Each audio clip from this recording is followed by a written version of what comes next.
राम राम जी। चंडीगढ़ पंजाब और Haryana high court से बहुत ही एक बेहतरीन खबर आ रही है। खबर ये है हरियाणा सरकार की तरफ से जो हरियाणा सीटी जो क्वालिफाइंग नेचर को लेकर जो केस था, उस केस के अंदर 18 जनवरी को हरियाणा सरकार ने रिप्लाई फाइल कर दिया है। और उस रिप्लाई के अंदर ऐसे पॉजिटिव चीजें हरियाणा सरकार ने दिया है जिससे ये जो आसार जो है सीटी क्वालिफाई होने का, वो लगभग तय मान के चलिए कि 15 गुना जो है वो हो जाएगा। पूरे का पूरा केस की 15 पेज की पीडीएफ है, उसका निचोड़ आपने निकाल के एक एक चीज आपने बताने का काम करूंगा। ठीक है, मैं एडवोकेट से बात हुई है, ठीक है, उन लोगों के कहने से सारी चीजें जो है उनका ऐसा मानना है कि सर जो उसमें रिस्पॉन्स जो पॉजिटिव चीज ढूंढी है उसके बारे में बताऊंगा। ठीक है, देखो भाई, हरियाणा ग्रुप डी की तैयारी करना चाहता हूँ। रिकॉर्डेड बैच 449 रुपया में है और लाइव बैच 599 में है। लीसो 10 कूपन कोड यूज कर लियो, लीसो 10। ठीक है, 9699 70,000 रुपए फोन कर लियो अगर किसी ने भी कोई दिक्कत हो तो। ठीक है, ये दोनों बैच हैं। इसके अलावा लाइनमैन का बैच भी आ रहा है भाई, लाइनमैन का भी आप ले इसको। देखो ये वो पेज है, आपने दिख रहा होगा, थोड़ा सा और जूम कर दूं। देखो ये वो मामला है, CWP नंबर था अपना आशीष वर्सेस स्टेट ऑफ हरियाणा 24/601/2022 का। ये जो केस है, ये केस कब किया गया था तो आपने पता होगा, ये पेपर से ठीक पहले किया गया था। ठीक है, और इस केस के अंदर जो है ये 18 जनवरी 2023 को 14 पेज का रिप्लाई जो है वो हरियाणा सरकार की तरफ से फाइल करने का काम किया गया है। अब देखो इसके अंदर बहुत सारी लंबी पीडीएफ आपने दिखाऊं मैं निकाल के, देखो इसके अंदर, लेकिन इसका निचोड़ जो है आपने निचोड़ बताने का काम करूंगा कि केस के अंदर मामला क्या है। देखो सबसे पहले इसके अंदर हरियाणा सरकार ने एक बात कही है कि जो सीटी लेने का उद्देश्य है वो कैंडिडेट को शॉर्ट लिस्ट करना है। ठीक है, एक बात तो यह कही कि कैंडिडेट को शॉर्ट लिस्ट करना इसका उद्देश्य है। नंबर 2, हरियाणा सरकार ने 2 केसों का हवाला दिया इसमें, जो ऑलरेडी सुप्रीम कोर्ट के 2 डिसीजन थे, 2 केस थे। उसके अंदर यह बात कही थी कि भाई कमीशन जो है, यानी हरियाणा स्टाफ सिलेक्शन कमीशन, जो उसके पास में पावर है, किस चीज की पावर है कि कैंडिडेट को शॉर्ट लिस्ट करने की।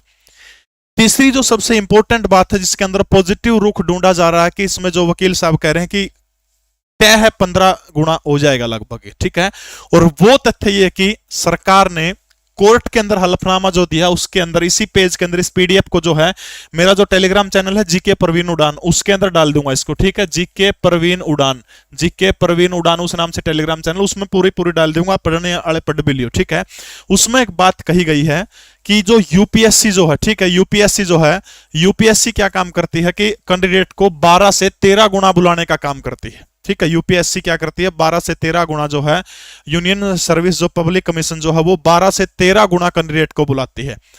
अब ये पॉइंट में सरकार ने कह लीजिए लूज पॉइंट छोड़ दिया है इसका उदाहरण देने के बाद। क्यों? क्योंकि सीधा सा तर्क है कि भाई अगर 12-13 गुना, जब यूपीएससी इतने बड़े एग्जाम में 12-13 गुना को बुलाओ तो हरियाणा में 4 गुना क्यों है? समझ गए मेरी बात? इसके अलावा एक और बड़ी बात सरकार ने कही है, 2 केसों हवाला लिया, तीसरा केस जो है, तीसरा जो है यूपीएससी का उदाहरण दिया है। चौथी चीज आपने बता दूं, जो भी बालक भाई लाइनमैन की तैयारी करना चाहते हैं, जो पास है, जिसका रिजर्व कैटेगरी में 38 है, जनरल में 47.5 है, वो सारे एलिजिबल हैं, सारे पेपर देने का मौका मिलेगा। लीसो ऐप के ऊपर एएलएम का स्पेशल बैच आ रहा है, लाइव बैच चल रहा है, एक पोस्टर दिखेगा एएलएम का, उसके ऊपर क्लिक कर दे आपने, ऑर्डर ले जाओगा। तो लाइनमैन का बैच आप ले इसको हो, जीएसओ का ले इसको हो, उसमें इलेक्ट्रीशियन के सारे बैच हैं उसके अंदर आप ले इसको। देखो चौथी चीज के है, सुप्रीम कोर्ट में 2014 का एक केस है, मंजूश्री केस है, मंजूश्री केस का भी हवाला दिया है। क्योंकि सरकार देखो सीधे तौर पर तो कह कौन सकती कोर्ट में, हाँ भाई ये मामला भाई इसको रफा दफा करो, हम 15 गुना बुला लेंगे, क्योंकि फिर कोर्ट सीधा सरकार ने नुका होगा कि भाई आपने गलत क्यों निर्णय लिया, मतलब ये गलत थी पॉलिसी, इसका मतलब आपने सीईटी गलत लिया, फिर वो कैंसिल करना पड़ेगा। इसलिए सरकार ने अपने बचाव के लिए एक एग्जांपल दिया है, एक बहुत ही बेहतरीन केस है मंजूश्री का 2014 का, अगर आपने देखा हो तो CWP नंबर ध्यान में नहीं है। उसके अंदर क्या था, मंजू जुडिशियल की पोस्ट थी, मंजूश्री ने अप्लाई कर दिया और उसमें इंटरव्यू था, लेकिन बाद में क्या कंडीशन जोड़ी गई उसके अंदर, विज्ञापन जारी होने के बाद में कंडीशन जोड़ दी उसके अंदर कि इंटरव्यू में मिनिमम नंबर लेना जरूरी है। जुकर हरियाणा में कौन था, 25 नंबर का था, मिनिमम 8 लाख करते, मिनिमम नंबर लेना जरूरी है। अब वो लड़की मंजूश्री मिनिमम नंबर नहीं ले पाई, इस वजह से क्या हो गया, इस वजह से मामला कोर्ट में चला गया, सुप्रीम कोर्ट में गई हुआ। सुप्रीम कोर्ट ने कह दिया कि जब गेम शुरू हो जाता है तो गेम के बीच में रूल नहीं बदले जा सकते। अब सुप्रीम कोर्ट ने एक बात और कही है कि जो मंजूश्री जो थी, मंजूश्री का फाइनल लिस्ट में नाम को नहीं आने पा, किसके कारण, किसके कारण को नहीं आ, क्योंकि आपने गेम के बीच में रूल बदल दी, इस कारण फाइनल लिस्ट में नाम को नहीं आ, उसको नियुक्ति नहीं दी जा रही थी, मतलब ज्वाइनिंग, उसकी नौकरी मिलने वाली थी, उस डिसीजन दिया था उस मामले में। लेकिन उरत मामला क्या है, हम नौकरी थोड़े मांगा, हाँ हम क्या मांगा, पेपर देने का मौका मांगा सरकार से, सिर्फ पेपर देने की परमिशन मांगा। इसलिए यो भी आराम से बड़ा डिसमिस हो जाएगा। वकील साहब से मेरी बड़े अच्छी 5-7 मिनट इस मामले में बात हुई है।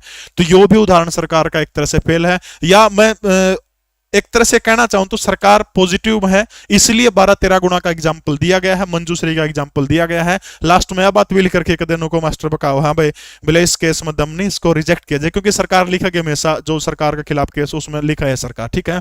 तो भाई बहुत पॉजिटिव खबर है, 15 गुना होना लगभग तय है, जैसा कि वकील साहब ने कहा, क्योंकि 12-13 गुना का वाला यूपीएससी का दे दिया तो करने में कोई दिक्कत नहीं है। अंतिम निर्णय जज के ऊपर है, 21 फरवरी को इसकी तारीख है। लीसो ऐप के ऊपर एएलएम का, जीएसओ का बैच है, एसए का बैच है, डी ग्रुप का बैच है, सी ग्रुप का बैच है, केवीएस का बैच है, जितने भी हरियाणा प्रदेश का एकमात्र सबसे सस्ती एजुकेशन देने वाला ऐप है। मेरे ऊपर अगर आप विश्वास करो तो कोई भी बैच आप ले सकते हो, बहुत बेहतरीन टीचर आपको मिलेंगे। इन्हीं शब्दों के साथ बहुत बहुत धन्यवाद। कोई और क्वेश्चन हो तो कमेंट कर दियो।